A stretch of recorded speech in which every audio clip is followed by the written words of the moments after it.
So, guys, I want to point something out for you. It's right in front of your face. I'm going to make an observation because I've identified it, and I want to make sure you have. Now, you have two guys attempting to do the same thing with different approaches. Hear me out.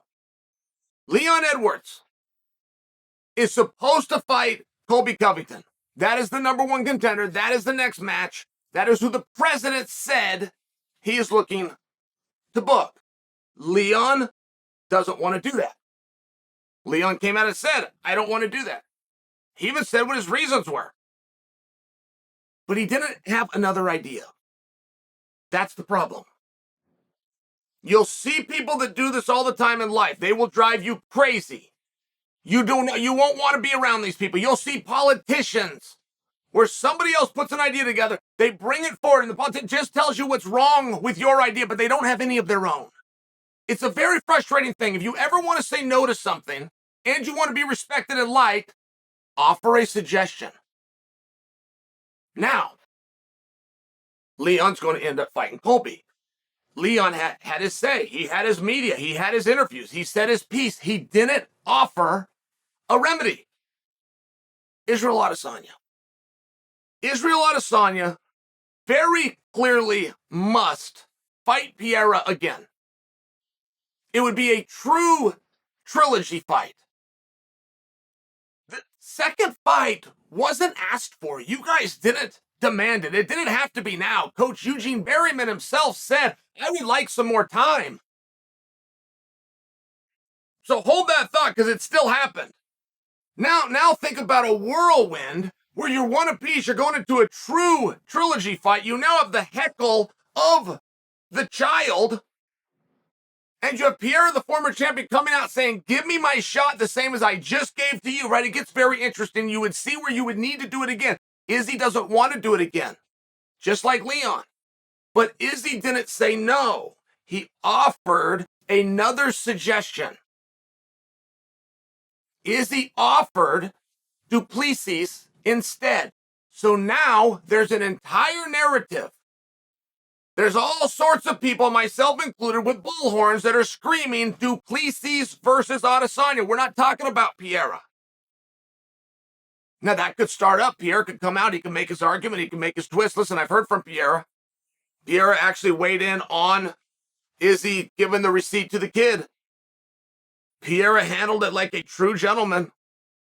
He did not like it, but he didn't put him down. He didn't name call him. He said, if I was in his spot, I would not have done that. It was a very mature and measured response. Within that response, nowhere did he say, we'll see who goes stiff next time. My son will have the final say. We're going to do this again. I will see you in 5 months. Like nothing, that did not happen. So I don't imagine that Pierre is going to wake up tomorrow and then decide that he wants the rematch. I think he's going to let it go. And if he lets it go, then you only have the crowd left that's talking about Duplessis and Izzy, a fight we never would have made. We never would have put together. We never even would have thought to put together. We never even would have thought to look to the number 6 guy. Never, if it wasn't for Adesanya offering it as a suggestion. I just want to make sure that you see and that you understand the difference. Nobody in this sport ever, and Conor McGregor has had plenty of power and plenty of say over his career, but even Conor is number 2 to Izzy. Nobody in the sport has picked his own opponents and controlled his own career like Adesanya. Izzy is batting 100%. Not one time has he gone for somebody and not faced him. He brought Yoel Romero in off of a loss. North of 40 and coming off a loss. And Izzy got him in there in a world title fight. So I'm just suggesting for you, he is now telling us that it's Duplessis, but there is a meaningful difference. Why does Izzy get to call these shots? Why does Leon not? I actually got asked this. I got asked this by Ariel Helwani yesterday. He said that to me. He said, hey, that isn't fair. How can Izzy not have to fight Pierre again? How can Izzy not have to fight Whitaker, who's standing right there waiting for him? How can he go all the way down to number 6? If the champion gets to pick his fights, then Leon's the champion, and he's picking his fight to not beat Colby. Well, I can answer that question, and I answered it for Ariel. One offered a suggestion and a remedy. The other did not. Leon said nice things about Blahal, but he didn't challenge him. Leon said nice things about Masvidal and Burns, but he didn't say, I am looking to take on the winner. He didn't go that far. He could have told us that eye poke has pissed him off. He could have told us that he was beating Blahal, that Blahal did it on purpose, to get out of a fight that he was losing.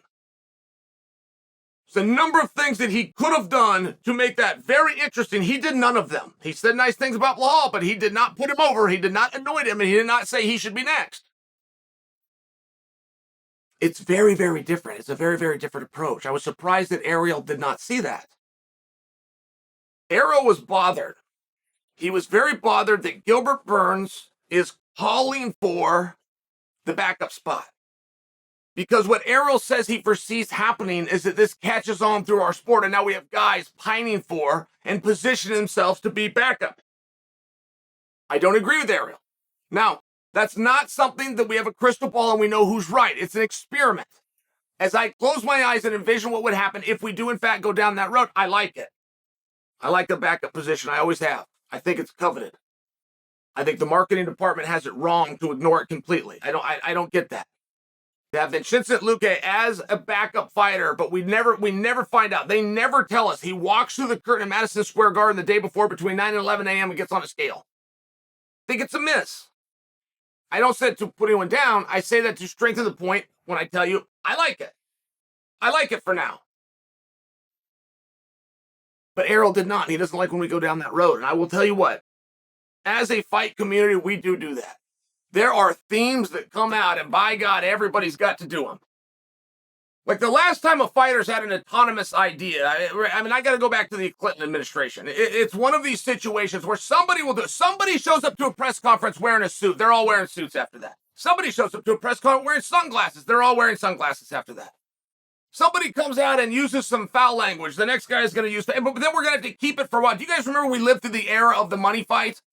The money fight, for sure, was the most dull era of MMA. It was the worst. When we would go to guys in the ring after a contest and ask them who they want next, and they would tell us they want the money fight. When they would go to the media and it's time to talk about who's next, who's positioning, who's earned it, they want the money fight. Everybody started saying that. Now, of course, there is no such thing. Of course, there is no such bylaw, there is no such clause, and there is no such definition. That was the problem. We didn't know what they were talking about. We never knew what they were talking about. And this lasted 8 months. 8 months in this sport. We had to live the money fight. So I get what Ariel's saying, right? Like if we go down this road, it's not going to stop. I happen to like that road. I happen to like it. And I don't think that Gilbert Burns said, I want to be the backup fighter. I believe he said, I'm next.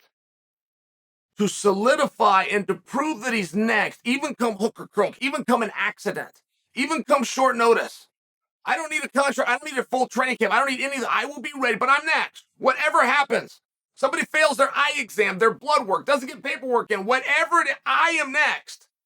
I will be there for the backup fighter, whether you need me tomorrow or you need me an hour before the fight. And then I will be there for the winner, whenever that is. Whether it's the next week, next month, or next year. I got Gilbert's point. I liked it. Is it the road we want to go down? Is Errol seeing the future? Maybe seeing a little bit better than me? Time will tell. Time will tell. I will just tell you, there's two different approaches to saying yes and to saying no. Leon didn't do it the same as Izzy did. And I like the backup spot. I still do. And I'm proud of Gilbert for going after it.